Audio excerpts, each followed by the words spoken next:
All right, listeners, you won't believe this one. Someone sent us a book excerpt about magic for this deep dive. Magic. Huh. Yeah, and not just any magic, it's Thanksgiving magic. Oh, interesting. Yeah, like someone went and spiked the pumpkin pie with enchantment. Well, what's fascinating is a connection between harvest time and magic. Yeah?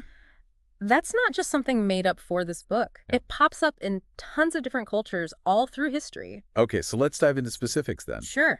The excerpt is from a book called Harvest of Enchantment, 1,000 Spells of Gratitude, Love, and Fortune for Thanksgiving. And get this, Okay. it claims it's got spells for basically everything you could want around Thanksgiving, like gratitude, love, financial success. Mm-hmm. So is this just like a fun little twist on Thanksgiving, or could there be something more to it? Well, a lot of cultures have these traditions and rituals around harvest festivals that go way beyond just like having a big meal. Right. They often involve rituals or beliefs about abundance and gratitude. Okay. Even Thanksgiving itself, while it's secular for a lot of people, Yeah. it really has roots in those historical harvest celebrations. So are these love spells and fortune spells that we see in this book, are those rooted in those historical harvest festivals too? Oh, absolutely. I mean, think about it. Yeah. The harvest season, it's all about abundance. It's the culmination of all that hard work you put in. Right. It's a natural time to focus on attracting good fortune. Yeah. And historically, people would use herbs and certain rituals to try to align their intentions with that energy. Oh.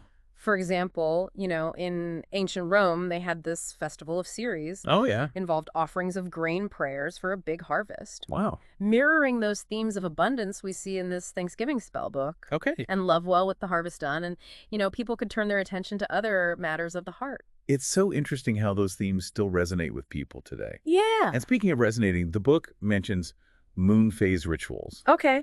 I know that the moon plays a big part in folklore and stuff, but how does it play into all of this? Well, the moon is super central to a lot of folk traditions. Okay. Its cycles are connected to all those natural rhythms, Mm-hmm. Different phases are believed to hold different energies. Right. For instance, during a full moon, it's associated with like amplified energy. Yeah.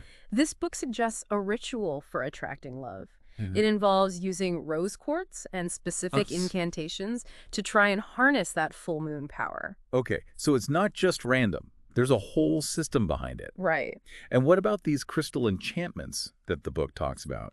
Are different crystals actually believed to have specific powers? Well, the book dives into the belief that crystals act as energy conductors. Okay, Doesn't say it's like definitive proof or anything, right. but it lays out this belief that each crystal has this unique vibration that can be used to amplify intentions during spell work. It's interesting how this book offers step-by-step guidance for both beginners and people who are more experienced with this. Yeah. It's almost like it's trying to make magic accessible to anyone. Mhm. Is this part of a larger trend? It absolutely is. I think we're seeing this huge surge in interest in witchcraft and spellcasting, Yeah. especially among younger generations. Okay. I think it's connected to this desire for self-empowerment, maybe a reconnection with nature, Yeah, and just a search for these alternative spiritual practices. okay, This book, it seems to tap right into that. right. That makes a lot of sense. You mentioned it being a trend, though. Yeah. Some people might say it's just a fad. Do you think there's something more to it? I think whether or not someone believes in the actual power of magic, Mm-hmm. there's this deeper psychological need that's being addressed. Okay. These rituals, these spells, these practices, they offer a sense of agency, Right. in a world that can often feel very chaotic and unpredictable. That's true. So, So we've gone from this kind of whimsical book about Thanksgiving magic to a discussion about ancient rituals and modern trends. Right. And even the psychology behind it all. and I think that's the beauty of these deep dives, Yeah, They take us on these unexpected journeys, and we find connections we might not have seen otherwise. I agree.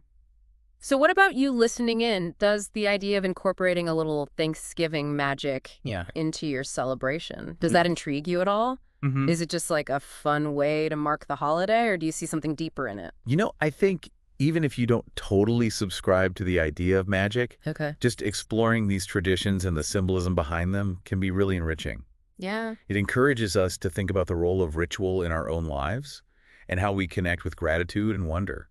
Maybe this year, instead of arguing over who gets the last slice of pie, Right. you can try stirring up a little enchantment at your Thanksgiving gathering. Who knows? Maybe you'll unlock some unexpected abundance. Happy harvesting. Happy Thanksgiving.